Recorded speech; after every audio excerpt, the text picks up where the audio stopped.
All right, joining me today is legendary MMA fighter Dan Henderson. Dan, thank you for joining me today.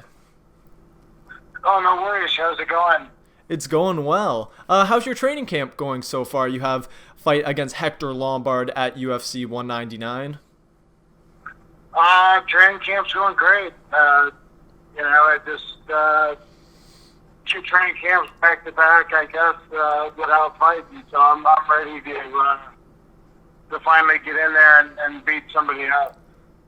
Nice. Well, Hector Lombard, he's an interesting fighter, and I would assume that the game plan for this fight would be to survive the initial onslaught that he's going to bring, survive into the later rounds, and then beat him up. But you're not a guy who does that. Like in the Fedor fight, if he comes out swinging, you're going to come out swinging. So what do you think the game plan is going to be? Are you going to survive the initial onslaught, or are you just going to go out there and try to match power with power? Either way, I'm gonna survive his onslaught. I think, he comes in and he throws looping punches, and just got to make sure I'm, a little more crisp and throwing down the pipe, and go after him. I'm not afraid to get in there and swing with him. Mm-hmm. And you still have a long contract left, lots of fights left. Are there any retribution fights or any fun fights that you still see for yourself out there after this fight? I don't know. Actually, I don't know what'll happen after this one. This is the last one on my contract right now. But Okay. I'm it's basically up to me whether I want to keep fighting and renegotiate, or this may be the last one. I don't know. I haven't decided yet. I'm going to just wait and see how it goes and how negotiations go afterwards. Mm-hmm. And do you think the result of the fight would affect that? Because I actually didn't know that this was your last fight on the UFC contract. Do you think you'd want to stay in the UFC, go? When do you think that decision process will happen? I don't know. Probably when I start negotiating. I definitely want to stay with UFC, but and the outcome of this fight won't really affect my decision at all. Mm-hmm.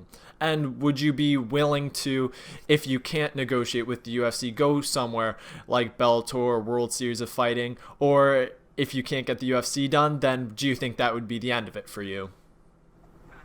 I don't know. I think either way, I need to have an income for a couple years. So, I'm still planning on either fighting or having a job representing the UFC or the sport of MMA. So, I'm just going to kind of see what my options are and decide what I want to do. Mm-hmm. And one of my favorite sayings in MMA is by Mauro Ranallo. He always says that you couldn't erect a Mount Rushmore of MMA without your face on it. Now, if you were to have a Mount Rushmore of MMA, of course have your face on it, who would be the three people beside you? Oh, I don't know. It's a tough one. There's a lot of legends in the sport that have done a lot of things for the sport. Randy Couture, of course. Definitely probably one of them. I don't know. I would have maybe said Anderson Silva, but kind of taints his legacy that he tested positive. Mm-hmm. Fedor might be one of them. Mm-hmm. So I don't know. There's a lot of tough guys out there. Mm-hmm. And do you think that is something that has changed Anderson Silva's legacy, the fact that he popped, and that we're seeing a lot of guys now in the USADA era popping for steroids? Do you think that's something that does change their legacy, or is what they accomplished in the past, and them testing positive right now doesn't really affect that? Well, I think it definitely affects it. I don't think it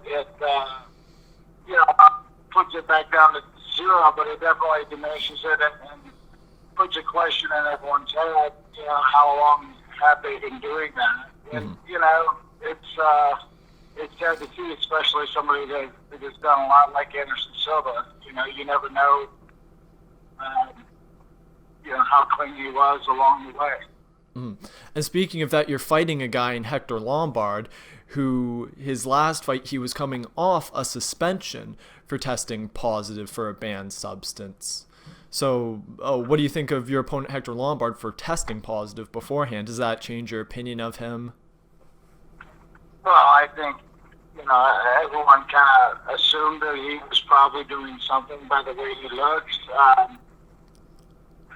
But you can't always judge a book by its cover, but he definitely tested positive. I'm hoping that he doesn't test positive this time because, I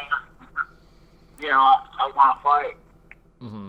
And you're one of the, like I said in the introduction, veterans of the sport. You'll go down as a legend. If there's any young fighters that are listening right now, what do you think would be your biggest piece of advice for young fighters wanting to get into the game or that are already training?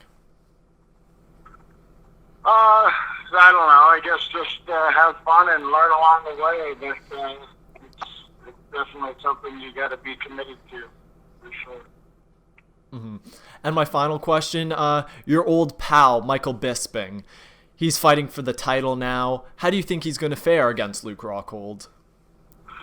I think style-wise, it's a great fight for Luke, and it'll probably happen like the last time they fought. Luke's got a little range on him, and pretty good with his hands, and Bisping won't be able to take him down.